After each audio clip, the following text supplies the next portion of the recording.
कक्षा 8 विषय Hindi second semester chapter number 2 Kutch की सेर प्रवास निबंध है। इस निबंध में आपको मैंने यहाँ अंडरलाइन करके पूरे चैप्टर में दिया है और पॉइंट बना कर दिए हैं नंबर 1 2 3 उस तरह।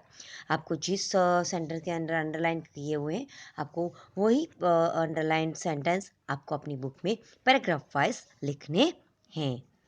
पहला पैराग्राफ दिया है डी को, पिक्चर के बाद दिया है प्रस्तावना। तो विशाल भारत से लेकर विशाल भारत में अनेक दर्शनीय प्रांत है। सबका अपना महत्व एवं सौंदर्य है। गुजरात उनमें से एक अनूठा राज्य है। गुजरात का एक विशिष्ट जिला है कच्छ, जो गुजरात का अत्यंत रमणीय प्रदेश है। यात्रियों के लिए कच्छ आकर्षण का केंद्र है। इसका पौराणिक महत्व भी कम नहीं है। अनेक दर्शनीय स्थानों में वैविध्य के कारण इसे म्यूजियम यानी संग्रहालय भी कहते हैं। यानी पूरा पैराग्राफ दिया गया है। फिर उसके नेक्स्ट पेज पर दिया है कच्छ में प्रवेश करते ही हमें रेगिस्तान के दो भाग मिलते हैं, एक छोटा रेगिस्तान और दूसरा बड़ा रेगिस्तान। इन दोनों में रेगिस्तान जैसा कोई लक्षण नहीं दिखाई देता, फिर भी रेत कहीं नज़र नहीं आती, फिर भी ये अनूठा रेगिस्तान कहलाता है। एक छोटा रेगिस्तान एक बड़ा रेगिस्तान कहलाता है।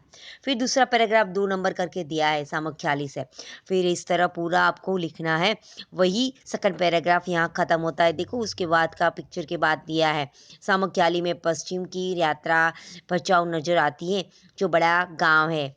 और आदिपुर में गांधी स्मृति तथा पास ही कंडला बंदरगाह और बड़ा महत्व है। कंडला का विकास यहाँ की प्रजा के लिए महत्वपूर्ण है। फिर उसके बाद तीसरा पैराग्राफ अंडरलाइन किया हुआ है।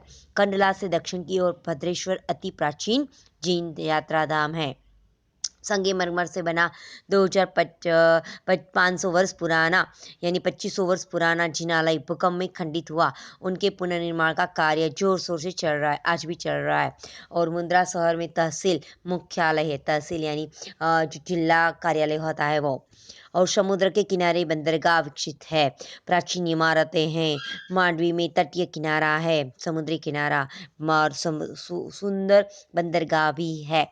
तो पवन चक्कियाँ है, राजा महाराजों के महल है, वीआरटीआई के ग्राम संस्थाएं, भारत जिनालय है और बिदड़गांव के अंतर्राष्ट्रीय अस्पताल है। इस तरह यहाँ बहुत सारी देखने की चीज़ें हैं। और साथ में नलिया का जो सबसे ठंडा शहर माना जाता है वो तहसील का केंद्र है। और यहाँ वायुसेना का एक अड्डा यानी मुख्य केंद्र दिया गया है। और उसके साथ जुड़ा हुआ है नलिया। दूसरे पैराग्राफ में नलिया में 1 घंटे की यात्रा करने के बाद नारायण सरोवर तक पहुंचा जा सकता है। और रामायण काल के यहाँ के समय माना जाता है। और कोटेश्वर नाम का एक बड़ा मंदिर है और जो रावण का गुजरा हुआ समय यहाँ कहा जाता है और प्राचीन स्थान माना जाता है। सूर्योदय और सूर्यास्त का दर्शन बहुत खूबसूरत नजर आता है। फिर उसके बाद चौथा पैराग्राफ दिया है नारायण सरोवर से आगे लखपत आता है और वहाँ गुरु नानक के चरण रज गए यानी पावन भूमि कहलाती है और जीर्ण अवस्था में हो चुका है। और बगल में ही पांद्रो खनिज संपत्ति का एक बहुत बड़ा है, विद्युत निर्माण का एक केंद्र है। लखपत में हाजी पीर की मुसलमान की एक दरगाह का केंद्र भी है। और जहाँ की यहाँ की माता का माड़ भी यहाँ पर आया हुआ है, जहाँ नवरात्रि का पर्व लोग पद यात्रा यानी पैदल चलकर वहाँ तक पहुँचने का प्रयास करते हैं और दर्शन करते हैं, पूरी श्रद्धा के साथ वहाँ पहुँचते हैं। फिर रास्ते में चर्च, पुरेश्वर मंदिर और वांडाई आते हैं। तो इस तरह ये चौथा पैराग्राफ फिनिश होता है। उसी पेज पर पांचवा पैराग्राफ है। अब कच्छ का मुख्य केंद्र भुज आते हैं तो वहाँ वैभव का परिचय होता है। आईना महल है, प्रागट महल है, टावर, स्वामीनारायण मंदिर, हिल गार्डन, हमेश्वर तालाब, पूज्या पहाड़, संग्रहालय, विश्वविद्यालय आदि के दर्शन होते हैं। 2001 में भूचाल यानी भूकंप आने की वजह से यहाँ का स्वरूप नया बन चुका है यानी यानी वापस उसका रिनोवेशन होके एक नया शहर की रचना की गई है।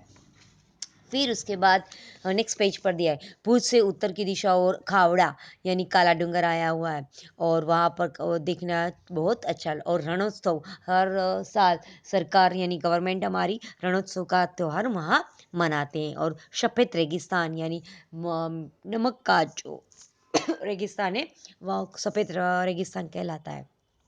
फिर सृजन संस्था है जो हस्तकला यानी कच्छ कला के रूप में जानी जाती है। जैसल तोरल की स्मृति का मंदिर है, फिर आदिपुर में और गांधीधाम है। सूरजबारी